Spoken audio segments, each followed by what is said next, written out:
Hello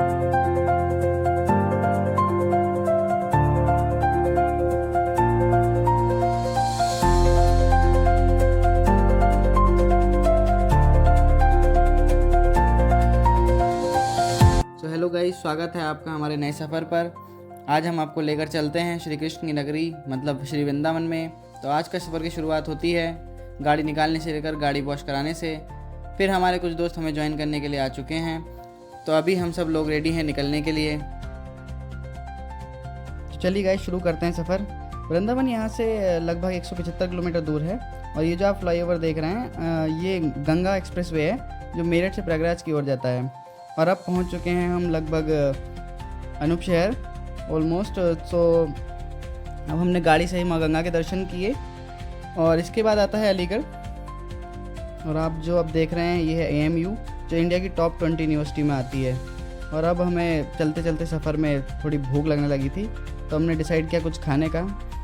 तो सफ़र में कुछ हल्का खाने के लिए हमें मिला ढोकला जो कि बहुत ही स्वादिष्ट था।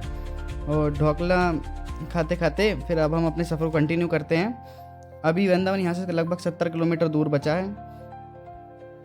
और रास्ते में एक शहर आता है इग्लस। ये शहर फेमस है चमचम के लिए। यहाँ सैकड़ों चमचम की दुकानें हैं। तो हमने भी सोचा कि हम भी चमचम का लुत्फ़ उठाएं।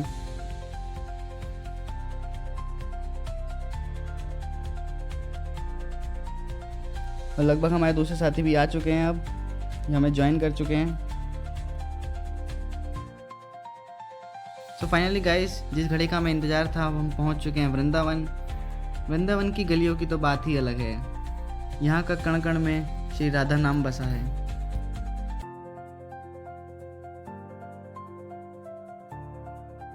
सो गाइस, होटल तो हमने पहले ही बुक कर लिया था। वैसे भी हम हर बार केली कुंज गेस्ट हाउस में ही रुकते हैं क्योंकि यहाँ से प्रेम मंदिर बहुत ही पास में है और प्रेमानंद महाराज जी का आश्रम भी बहुत पास में ही पड़ता है। तो गाइस, रात को हम घूमने के लिए निकलते हैं और प्रेम मंदिर के सामने जाके खाते हैं आलू के पराठे। दोस्तों, जिस जगह पर हम अभी खड़े हैं यहाँ पर बहुत ज़्यादा भीड़ होती है दिन में, लेकिन अभी रात के 12 बजे हुए हैं तो अभी हम अपनी गाड़ी साइड में लगाकर आराम से पराठे खा पा रहे हैं, वरना दिन में यहाँ पर बहुत ज़्यादा भीड़ होती है। तो फिर हम वापस होटल जाकर थोड़ा आराम करने के बाद स्नान करके आ जाते हैं प्रेमानंद महाराज जी के दर्शन करने के लिए। और अब प्रेमानंद महाराज जी की परिक्रमा का समय अब चेंज हो चुका है। पहले रात्रि में 1 बजे के बीच आते थे, बट अभी सुबह में 5 बजे आते हैं। अगर आप भी प्रेमानंद महाराज जी के दर्शन के लिए आ रहे हैं तो अपनी यात्रा उसी समय के अनुसार प्लान करें। अगर आप महाराज जी का सत्संग व प्रवचन उनके समक्ष बैठकर सुनना चाहते हैं तो उसका टोकन आपको एक दिन पहले राधा केली कुंज आश्रम से ले सकते हैं।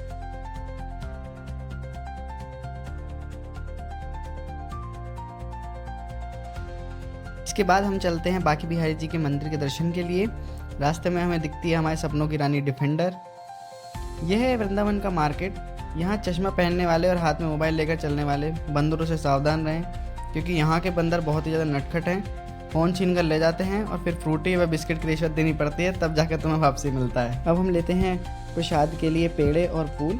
अब हम एंटर कर रहे हैं मंदिर परिसर में। यहाँ वीकडे पर दर्शन अच्छे होते हैं, वीकेंड पर यहाँ बहुत ज़्यादा भीड़ होती है, तो कोशिश करें कि आप भी वीकडे पर ही आएँ।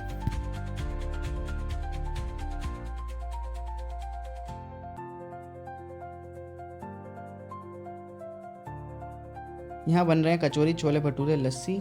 हम चलते हैं राधा वल्लभ जी के मंदिर की ओर।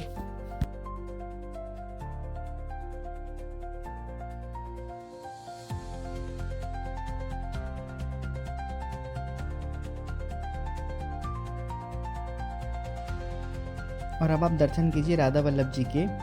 और ये जो आप पुजारी जी देख रहे हैं ये श्री हित गौरांगी शरण जी महाराज हैं जो कि प्रेमचंद महाराज जी के गुरु जी हैं।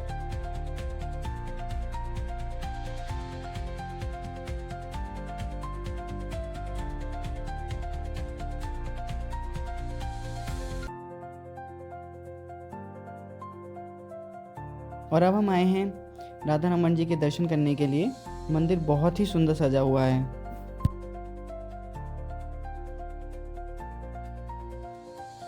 दर्शन करने के बाद हमने खाया खिचड़ी प्रसाद जो कि बहुत ही स्वादिष्ट था। और अब दिन के लगभग 11 बज चुके हैं और हमें जाना है अब बरसाना की ओर। रास्ते में हमने इस्कॉन टेम्पल, प्रेम मंदिर और 4 धाम मंदिर के बाहर से ही हाथ जोड़कर दर्शन किए क्योंकि हमारे पास समय सीमित था।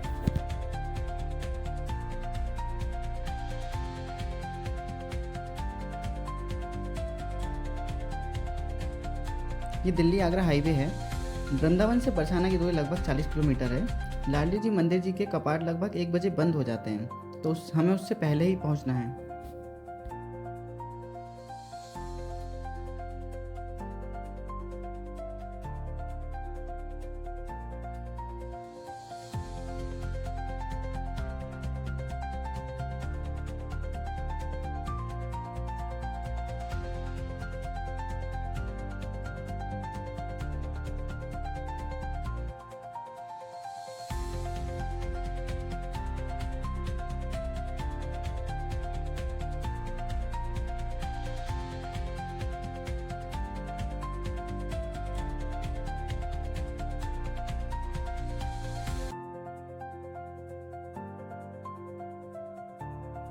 अब हम बरसाना पहुंच चुके हैं। सामने आप जो देख रहे हैं ये कीर्ति मंदिर है और ये राधा रानी जी की माता जी का मंदिर है। अब हमने यहाँ पर गाड़ी पार्क करके चलेंगे लाडली जी मंदिर जी की ओर। मंदिर जाने के लिए लगभग 250 सीढ़ियाँ हैं। आप ऊपर जाने के लिए एक रोपवे भी ले सकते हैं।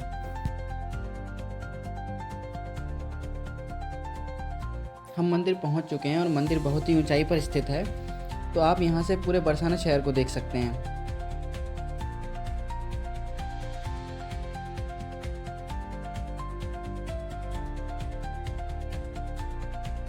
और यहाँ हमने दर्शन किए अपनी राधा रानी जी के। अब हम आपको दिखाते हैं एक अद्भुत दृश्य। ये जो आप व्यू देख रहे हैं ये उत्तर प्रदेश का है और ये जो किला है ये राजस्थान में है।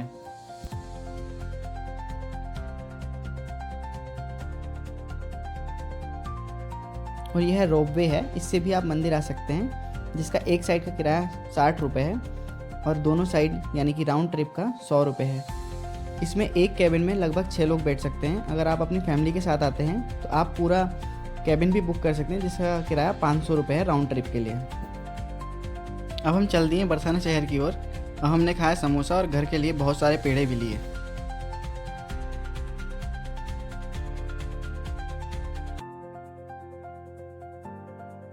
बरसाना आए हैं तो लस्सी बिना तो बनता ही है, क्योंकि यहाँ की लस्सी वर्ल्ड फेमस है।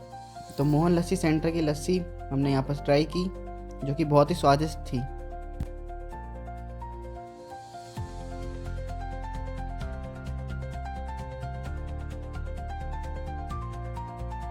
और अब हम चल दिए हैं कीर्ति मंदिर के दर्शन के लिए, लेकिन कपाट अभी भी नहीं खुले हैं और बारिश का मौसम था, तो हमें घर लौटने के लिए भी डिसाइड करना था। तो इसलिए हमने जल्दी से डिसाइड किया कि हम अब घर की ओर चलते हैं। घर लौटते समय बारिश तेज़ हो गई, लेकिन बारिश में सफ़र करने का भी अपना ही मज़ा है।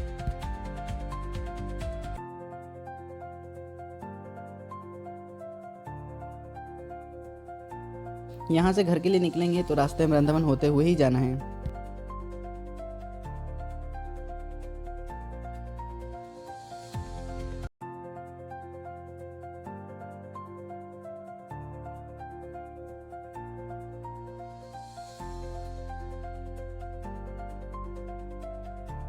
वृंदावन से निकलने के बाद हम रास्ता भूल गए और अलीगढ़ वाला मोड़ गलत लेने की वजह से हम पहुंच गए मथुरा।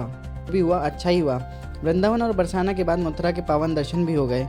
ये कृष्ण भगवान की जन्मभूमि है। हालांकि हमारे अपने बाकी साथियों से हम बिछड़ गए, क्योंकि वो सही रास्ता लेकर घर की ओर निकल गए थे। अब हम मथुरा होते हुए ही घर की ओर निकलेंगे। दोस्तों, ये था हमारा वृंदावन बरसाना ब्लॉग। अच्छा लगा तो चैनल को सब्सक्राइब करें, कमेंट करें, लाइक करें एंड शेयर करें। और हमारा नेक्स्ट ब्लॉग जल्दी ही आएगा, जिसमें हम नैनीताल, बाबा नीम करोली कैची धाम, अल्मोड़ा हिल स्टेशन और जागेश्वर जाएंगे। वो नेक्स्ट वीकेंड हमारे चैनल पर अपलोड होगा। तो प्लीज़ हमारे चैनल को सब्सक्राइब करके रखें और अपना प्यार दें। धन्यवाद।